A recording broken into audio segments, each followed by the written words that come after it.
You're watching EAC News. Thank you for joining us. Well, let's take a look now at news dominating international headlines this Thursday, the 5th of August.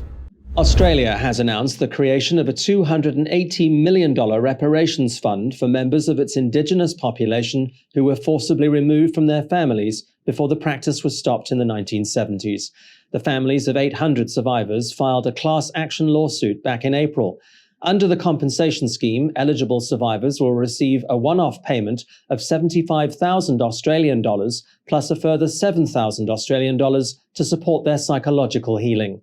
The program is part of a new multi-million-dollar measure to close the gap between Indigenous and non-Indigenous Australians.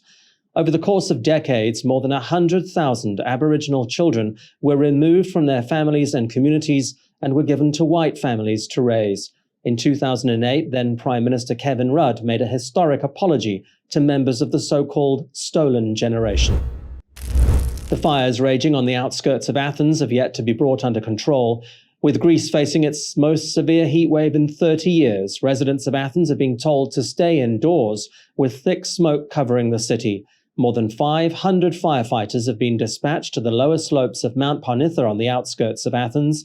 They're being assisted by 9 helicopters, 5 aircraft, police, and the army.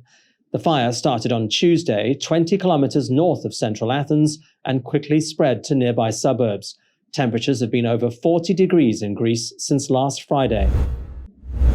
And at least 8 people have been killed and 20 others injured in a car bombing in the heavily fortified green zone of Kabul.